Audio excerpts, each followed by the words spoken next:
So, you're a new volunteer at the Habitat ReStore? Thanks for joining us. Come on, I'll give you a tour. We sell gorgeous building supplies and hardware at fantastic prices. Where do we get this stuff?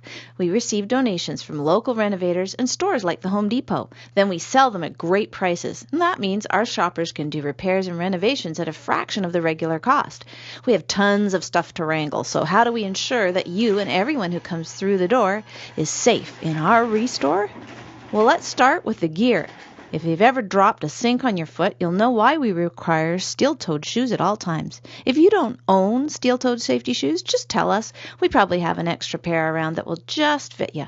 Can I get a size 14, steel-toed to the front cash, size 14? Working at the ReStore also means wearing long pants, even if it's sweltering, because we all face dings and bruises on the job, and long pants will minimize the carnage. And here's a tip. Borrowing steel-toed boots is no big deal, but you don't want to borrow our pants. So, what's your day going to be like working at the ReStore? Well, you might be asked to use power tools to cut something up or assemble something. If you've never used a specific power tool before, demand training. That's right, demand. And make sure you're working in a clean, uncluttered area at a safe distance from others. Sometimes you'll be doing jobs where you have to protect your body parts with personal protective equipment, known as PPE. Oh, you see, that would have smarted if I didn't have the glove on. Take it from me, PPE can be the difference between sailing through a task safely and sailing through traffic in an ambulance.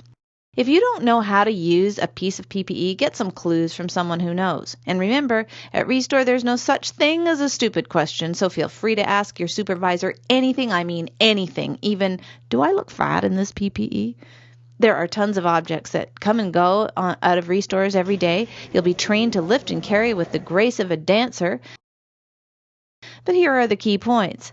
A wise man with a herniated disc once said, "The safest lift is no lift at all, so if you can safely slide or drag something, great. If not, your fellow volunteers will welcome a chance to grunt, shout, and lift together." By the way, some ReStores have lifting devices. Ask your supervisor for a guided tour of the equipment. We try to store heavy objects at waist level so no one has to bend over to pick it up. When you do need to lift something, take the weight with your legs. This usually means sticking your butt out. Keep your spine straight and change direction using your legs. End of lecture.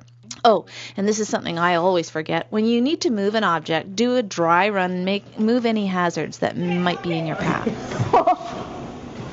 I'm okay. When you boil it down, there are just two sources of danger in a ReStore: stuff and people. For example, we have many racks of stuff. Add someone like this guy, and you now have a safety risk.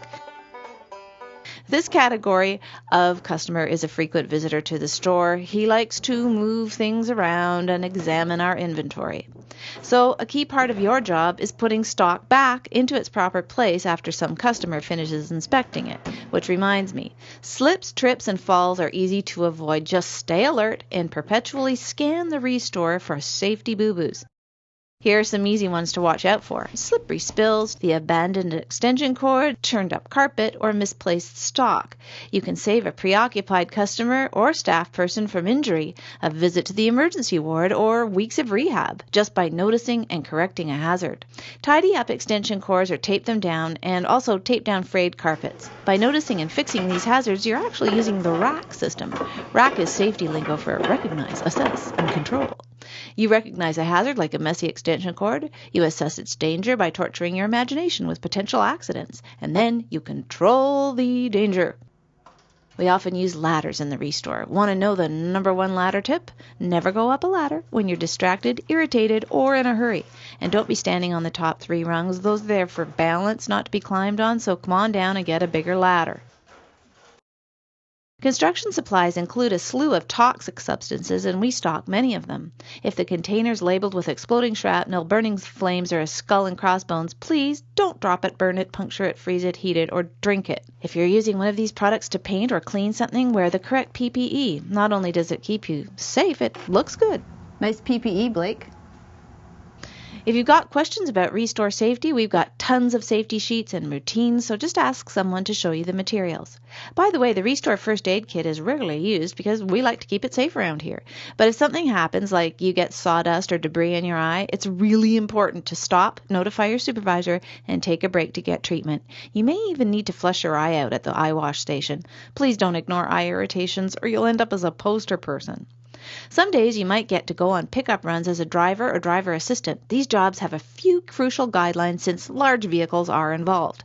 You'll be trained to pay attention to every detail of safely loading, driving, and unloading our precious cargo, and that includes you. Okay, one more thing about the people side of the safety equation. Most ReStore customers are lovely, polite people who appreciate the excellent value we offer. But there are exceptions. If you see a customer who's acting odd or unreasonable in any way, don't worry. It's not your job to take any action in response. Just slip away and find your supervisor. The customer will be dealt with professionally, and the situation will be resolved peacefully and without further incident.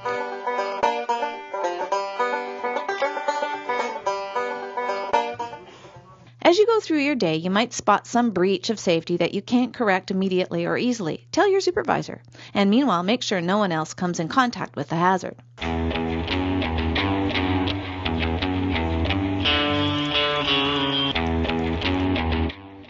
Some customers may need to be routinely tailed and cleaned up after. You'll get specific training for the work you'll be doing. Ask lots of questions. We love questions, and we love it when you're as committed to a safe and healthy ReStore as we are. If you're interested, we arrange regular consultations with leaders in the field of safety just to maintain our high standards. And these people know safety. You can ask them anything.